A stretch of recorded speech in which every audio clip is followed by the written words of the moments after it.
E aí, mais uma análise hoje. Hoje vamos dar uma analisadinha em XPML, um fundo aí que fez várias movimentações, inclusive pode ser que não esteja sendo muito transparente com o caixa dele, com o valor que ele tem a pagar. Então, vamos dar uma analisadinha como é que está o fundo. Primeiro de tudo, vamos fazer de trás para frente.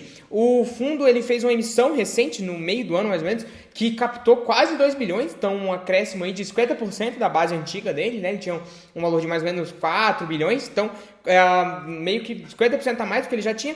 E muito interessante que um terço das cotas, na realidade, foi para investidores estrangeiros. Então, interessante esse ponto. E aí o fundo também, ele vendeu aqui uma participação que era mixaria para ele, 30 milhões para um fundo de 6 bilhões, né? Então faz de 8 bilhões de ativos investidos, né? Então faz a matemática aí, e bem relevante mesmo, do Shopping Cerrado, então bem relevante essa venda. E aí ele fez uma compra aqui, né, com o valor dessa emissão, que ele ainda não fez a compra em si, né? Isso aqui foi um memorando de entendimento para falar tipo, cara, gostei, me dá seus documentos aí, vou dar uma analisadinha, e aí, na melhor das hipóteses, pode ser que saia negócio, mas eu já estou deixando a minha intenção clara aqui.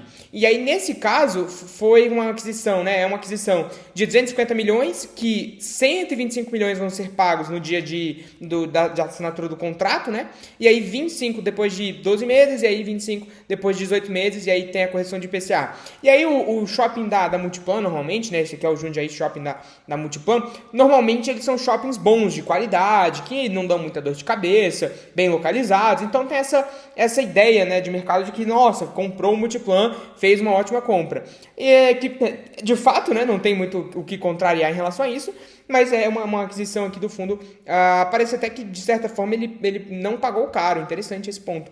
E aí aqui a gente tem as outras aquisições, né? Ele comprou uma participação no Plaza Sul, no Shopping Tijuca e no Carioca Shopping.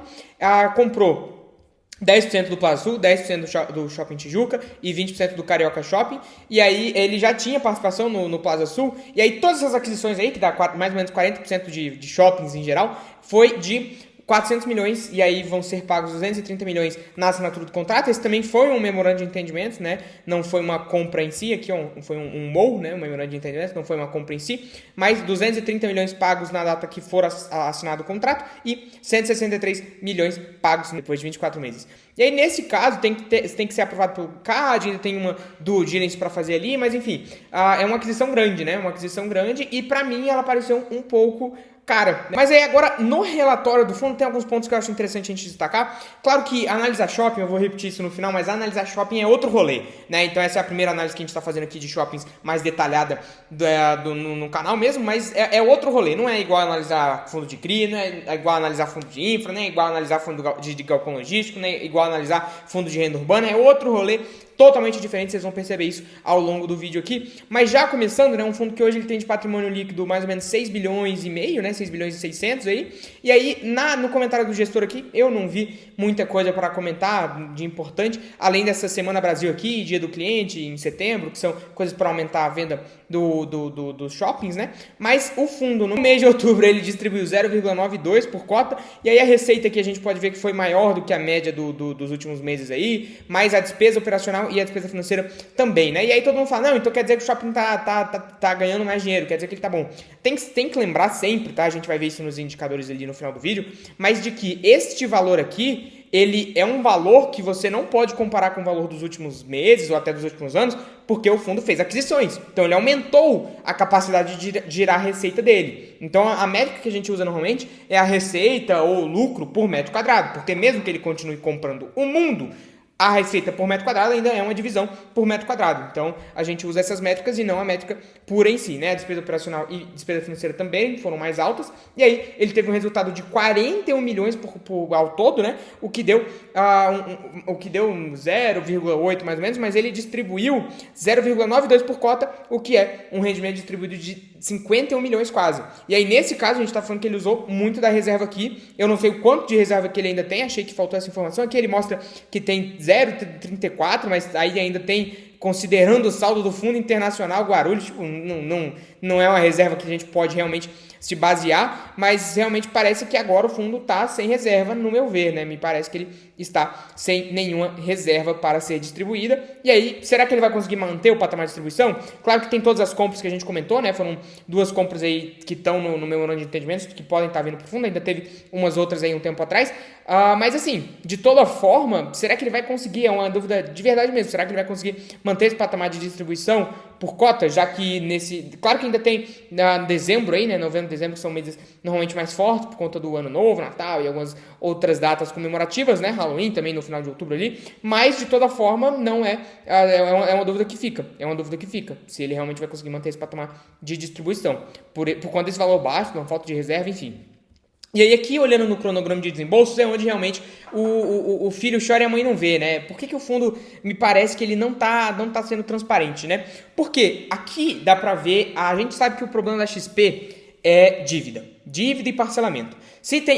Além da Mogno, né? Se tem outras gestoras que a gente sabe que tem alguns outros problemas por conflito de interesse ou por qualquer outra coisa, o problema da XP é dívida e parcelamento, né? Inclusive eu falo isso no vídeo do XPLG. XP é foda, né? Mas, e aí aqui, qual que é o rolê do negócio? Ele tem mais ou menos ali, mais de 1 bilhão. É 1 bilhão e 200 em parcelas a serem pagas. Inclusive aqui no informe mensal a gente consegue ver isso aqui, né? 1 bilhão e 200 mais ou menos em valores a pagar por aquisição de imóvel. E aí aqui ele mostra o cronograma de desembolso do fundo. Só que ele usa o caixa atual do fundo em 1,4 bi, sendo que esse caixa aí ele tirou do cu.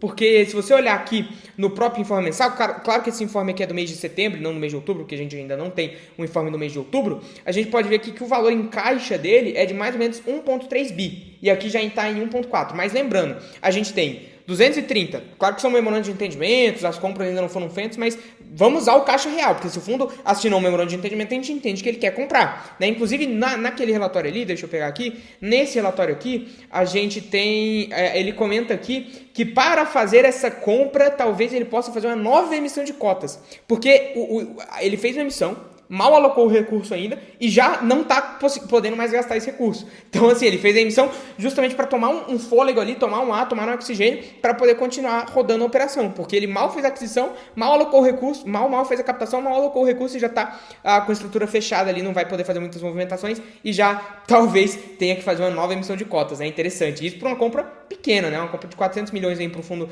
que tem 8 bilhões investido, 6,6 bilhões de patrimonial, é uma compra pequena, né? E aí aqui a gente tem esse caixa, tem os 230 milhões daqui e ainda tem os 125 milhões, que vai dar mais ou menos 325 milhões ao todo, né? 125 milhões do Multiplan. Então a gente está falando de mais ou menos menos de 1 bilhão em caixa se a gente considerar essas compras e que ele não vai fazer essa emissão. Se a gente considerar que ele vai fazer essa emissão e seja uma emissão pequena, a gente está falando aí, né, uma emissão de tipo, eu te pago em cotas, por exemplo, a gente está falando aí de uma emissão no qual, vamos supor que ele fica com 1 bilhão em caixa, mesmo assim, se ele ficasse com 1 bilhão em caixa, que é pagando essas duas aquisições aí, a gente está falando de que ele ficaria com um saldo negativo no final de 2025 de mais ou menos 400 milhões.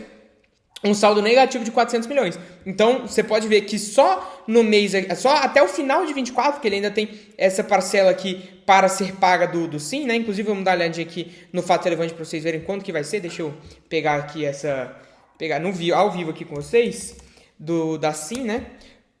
Deixa eu pegar aqui, 1, 2, 3, deixa eu ver. Tem que pegar, o foda é que o Fundosnet, se você baixa o relatório, ele não mostra, né? Vamos lá. Ele tem essa aquisição ali, deixa eu ver, aqui ó, desse fato relevante, ele tem que pagar o total de 400 milhões agora em dezembro de 24.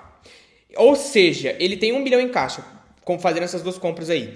Então a gente está falando desse 1 bilhão em caixa, a gente já tá tendo que tirar 400 milhões daqui, mais o JHSF,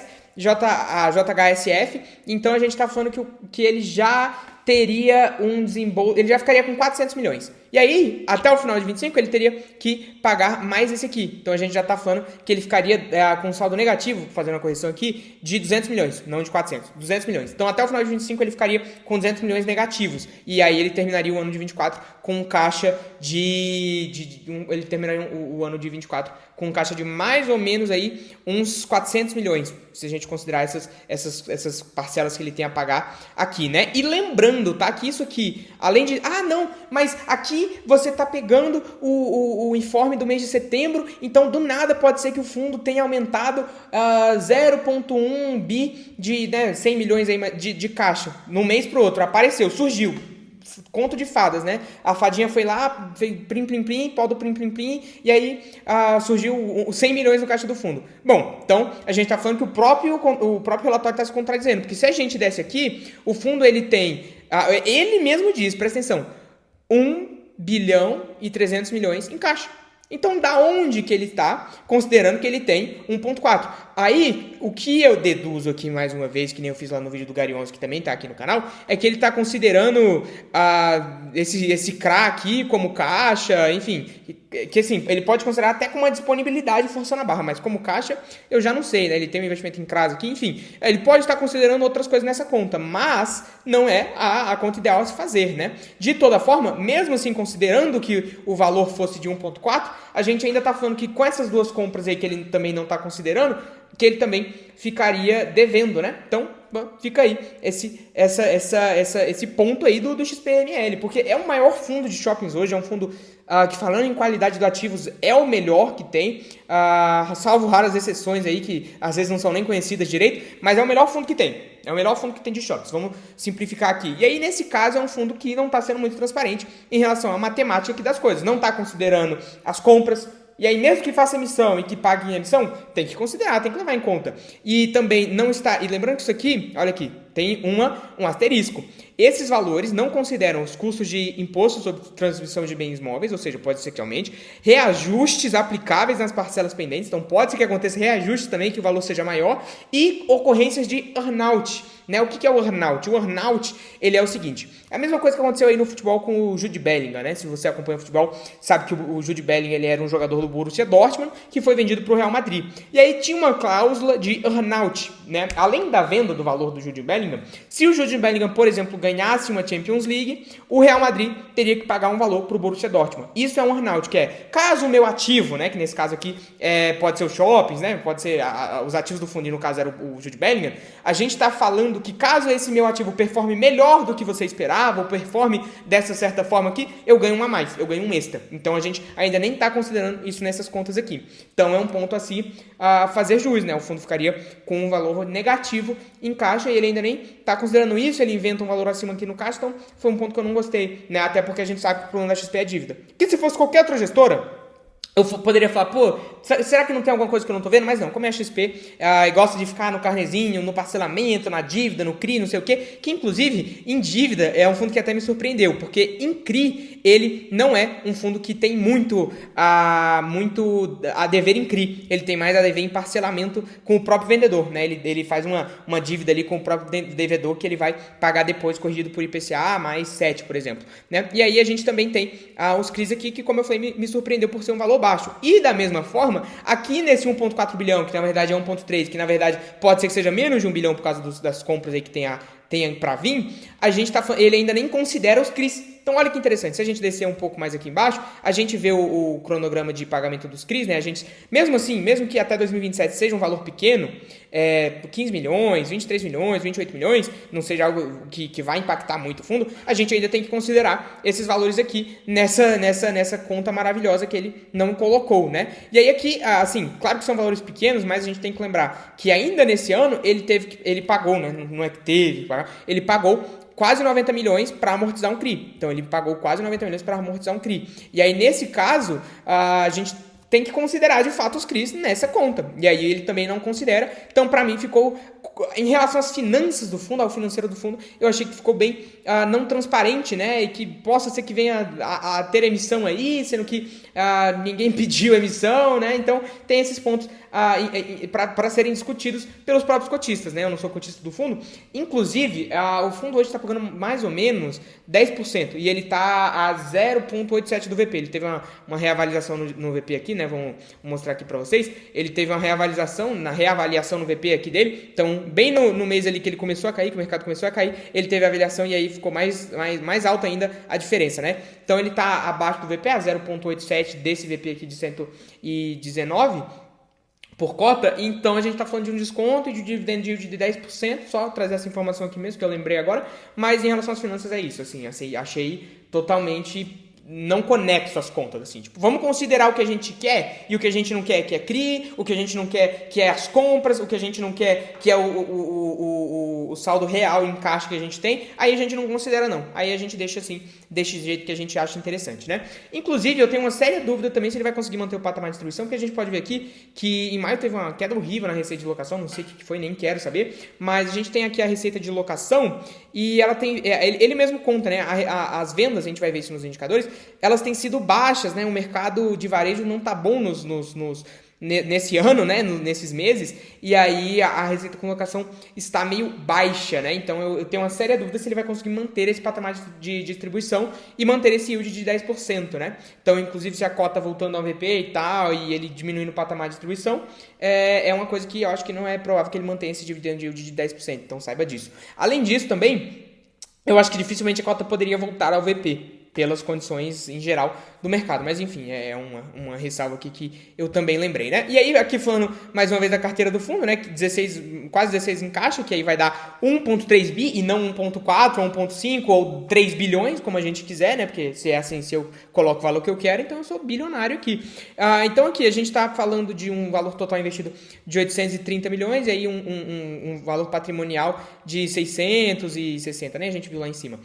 A gente também tem, né, aqui essa parte do cronograma de desembolso com os CRIs, e aí esse pagamento de 9 milhões aqui para amortização desse CRI aqui, e aí a gente tem os indicadores aqui para finalizar. Os indicadores, como eu comentei lá no início, analisar um fundo de shopping é outro rolê. Então a gente tem indicadores que você nem sabe o que é e que a gente não vê em nenhum outro fundo, né? Por exemplo, same store sales, né, as vendas nas mesmas lojas. E por que a gente usa o same store sales, as vendas nas mesmas lojas, como indicador importante? Porque eu consigo entender quanto que as mesmas lojas estão performando em relação ao ano passado. Eu acredito que ele faça essa comparação de ano contra ano, né? De até setembro do ano de 23 até setembro do ano de 24. Embora ele não abra isso certinho, né? Tem fundo que faz isso, ele não abre aqui certinho, mas acredito que seja as métricas.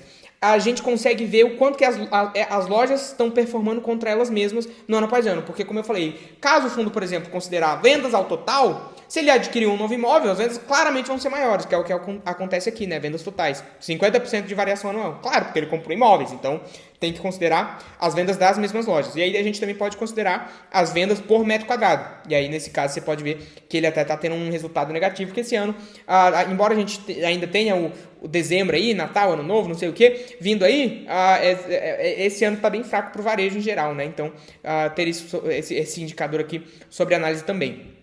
E aí a receita, né, o aluguel das mesmas lojas, né, same store rent. A gente está falando que subiu, mas isso aqui, essa alta aqui, a gente não é muito mais alto que o IPCA, né? Então, é algo que, tipo assim, eu reajusto a IPCA. Então, o aluguel da mesma loja, foda-se se aumente 4%. Se ele faz, não, aumentei em 12%, aí eu falaria realmente, mas, enfim, esse indicador aqui não faz muito. Aqui, desconto sobre faturamento, interessante, né? Mas um indicador que pouca gente não entende, que é o seguinte, eu acredito eu acho que nesse comentário do gestor aqui, ele falou um monte de coisa inútil que não faz diferença nenhuma na minha vida, sendo que ele poderia ter usado para poder falar justamente sobre essas métricas, os indicadores, o que ele não faz, né? Então, eu acho que ele poderia poderia explicar os indicadores, o que são numa nota de rodapé, e poderia explicar por que eles estão do jeito que estão ali embaixo, né? E ele pega aqui o quê? 3 linhas para comentar sobre isso. Enfim, acho que ele poderia fazer isso. O desconto sobre faturamento, né? Desconto sobre faturamento é o seguinte. Um shopping, ele tem, por exemplo, esse fundo aqui tem mais de 4.700 lojas ao todo em todos os shoppings que ele possui participação, né? Ele tem um fundo de investimento em publicidade, em propaganda, em anúncios, em marketing, enfim. E aí, como a gente entende que se esse shopping fizer marketing da forma que ele achar melhor, né, ele conseguir realmente trazer ali, e até melhorias no próprio imóvel, enfim, conseguir fazer marketing, melhorar o imóvel, entre outros, né, cartazes, não sei o que, banners, a gente está falando que você atrai mais gente. Se você atrai mais gente, você vai aumentar o faturamento das lojas. Então, já que eu estou beneficiando os lojistas, nada mais justo do que eu cobrar um valor, e aí nesse caso aqui é de 2,4% do faturamento deles nesse fundo de investimento em marketing, em melhorias, enfim. Então, eu desconto do seu faturamento, então você é um lojista. Você faturou 100 milhões. Desses 100 milhões, eu vou pegar 2,4 para poder investir da sua loja somente, ainda é um fundo que todas as lojas participam, e aí eu vou investir isso em marketing, no que eu achar interessante. E aí aqui tem o NOI Caixa, né? NOI Caixa é o Net Operating Income, que é basicamente um EBITDA, é o indicador usado americano, né? A linha da DRL americana, que seria o nosso EBITDA aqui no Brasil. Ele mostra a variação anual, né, por metro quadrado, também caindo, que é o ano não é o ano do varejo, né? Aqui no fluxo a gente também tem um fluxo maior de veículos, por conta, né, de que ele fez aquisições e também deve estar tendo um fluxo maior, porque é um número bem maior do que o total de vendas, né? E o custo médio de ocupação para o lojista, aqui a gente está falando do lojista, né? Então quando a gente está falando de custo médio de ocupação, a gente tem que considerar os custos que o lojista tem para ficar ali. E aí hoje isso acaba pegando, acredito eu que ele fale que pegue 12% do faturamento do lojista. Por quê? Ele tem que pagar aluguel, ele tem que pagar tem que pagar esse fundo de investimento, ele tem que pagar vários outros pontos para lotar naquele lugar, tem que pagar também imposto, né, para poder ocupar esse lugar, tem que pagar vários outros fatores ali que a gente paga no nosso dia a dia quando a gente loca um imóvel, né? Então o custo médio para o lojista está em 12%, acredito eu que seja isso que esse indicador mostre. Aqui a vacância do fundo está em 4% e a inadimplência líquida, né, que acredito eu, é que ele não abre muito o que é exatamente, qual que é a métrica que ele usa, mas a inadimplência líquida é o valor que os lojistas não estão pagando, tipo assim, não vou pagar não, se vira, entendeu? É isso. Então a gente tem uma inadimplência bem irrelevante aí. E aí ao todo, né, é claro que o fundo ele não tem o shopping inteiro, entenda isso, né? Todos os fundos de investimento que você vê, que eles colocam a imagem do imóvel ali, às vezes, entenda isso, ele não tem o imóvel inteiro, ele tem uma participação. Então, por exemplo, o RBRP, que o vídeo está aqui no card também, não é que ele tem um River One inteiro, porque o River One você pode ver que até um certo ponto para cima, ali é aqueles estúdios, são imóveis residenciais. Então, o que é corporativo no River One é até aqui. Então, entenda isso, né? Agora, o corporativo do River One, ele tem 100%, mas não é o prédio River One que ele tem inteiro, tá? Perfeito? Então, ao todo, ele tem 22 shopping centers, né? Participação em 22 shopping centers, que ao todo, esses shoppings, ao todo, são 800 mil metros quadrados, 4.700 lojas, e aí o fundo tem quase 300 mil metros quadrados desses imóveis, né? Aqui ele mostra as maiores participações dele, né? Que são o Catarina Fashion Outlet, o Grande Plaza Shopping e o Tietê Plaza Shopping, né? Aqui eu acredito que todos fiquem em São Paulo, a gente já dá uma analisadinha nisso. Aqui a maior participação Sudeste e Nordeste, né? Comum, Sudeste maior parte, aí Nordeste um pouquinho ali, mas uma participação mais relevante do que os outros, é comum. E aí aqui é a administradora, né? Então, assim, quem que administra o shopping? Qual que é a empresa, a marca que vai estar ali no shopping estampado, que é realmente a administradora do shopping? São a JHS, o Iguatemi, a Gazit, inclusive tem um vídeo da Gazit, um shorts da Gazit aqui no canal, o Iguatemi, assim, a Alus, não é o próprio fundo, né? São outras empresas ali nesse setor que vão administrar esses shoppings e imóveis, perfeito? Que nem a Multiplan. Multiplan é uma delas, né? E aí aqui a gente tem um pouco sobre os imóveis do fundo. Claro, analisar o shopping, como eu falei, é outro rolê. Então, assim, diferente de galpão, que você tem que ver a absorção líquida, de imóvel corporativo, que você vê a absorção líquida, galpão que você vê o preço por metro quadrado e o preço por metro quadrado de locação, enfim, algumas outras métricas, alguns outros indicadores, alguns outros fatores como localizações, o shopping é outro rolê. E aí a gente analisa, por exemplo, o fluxo de pessoas, o quão conceituado é aquele shopping, o quanto que as pessoas convivem ali, se ele é perto de grandes, por exemplo, meios de transporte, como trens, enfim. Tem outros pontos para serem analisados em relação a shoppings, né? Mas assim, aqui a gente tem o Shopping Jardim, que é o shopping o mais luxuoso de São Paulo, né? É o que o pessoal diz. Claro que tem a sua fama, também não estou desmerecendo o shopping não, mas é o famoso shopping mais luxuoso de São Paulo, né? Ele tem uma participação de 17%, tem o shopping Cidade de São Paulo também com uma participação de 40%, o Tietê Plaza, que fica na Tietê, né? É um shopping bem grande, na realidade, você vai passando de carro ali, você vai vendo, é gigante, ele tem quase 100%, né? 90% aí desse imóvel, o Catarina Fashion Outlet, que é um outlet também, que fica ali perto de São Roque, se eu não me engano, na Castelo Branco, que é 40%, ele tem 40% do imóvel, e aí sim, tem os outros imóveis aqui, é difícil você comentar tudo sobre eles e qual que é a vantagem desse shopping em relação aos outros, mas eu busquei fazer isso aqui um pouco para vocês, né? O Tietê Plaza, acredito eu que ele seja mais baixa renda, média baixa renda, o Cidade Jardim é alta renda, o Shopping Cidade de São Paulo, a gente está falando aí de uma média alta renda, e aí a gente tá falando do Catarina Fashion Outlet, que aí é bem variado, né? Embora tenha lojas de alta renda lá também, tá? Como, por exemplo, o Gucci, enfim, tem outras lojas de alta renda lá também. Tem o McDonald's também, que uma vez eu vi um rato saindo do McDonald's, interessante esse ponto. Mas sobre o XPML é isso, eu busquei realmente trazer uma análise completa aqui do shopping, claro que, como eu falei várias vezes, é outro rolê. Assiste os vídeos que estão aqui no card e se você acha interessante analisar qualquer outro fundo, deixa aí nos comentários, também se você gostou dessa análise, e aí deixa qual fundo que você quer ver aqui no canal e já se inscreve para não perder qualquer atualização que eu trouxer aqui, inclusive dos vídeos que você mesmo procurar e quiser, fechou?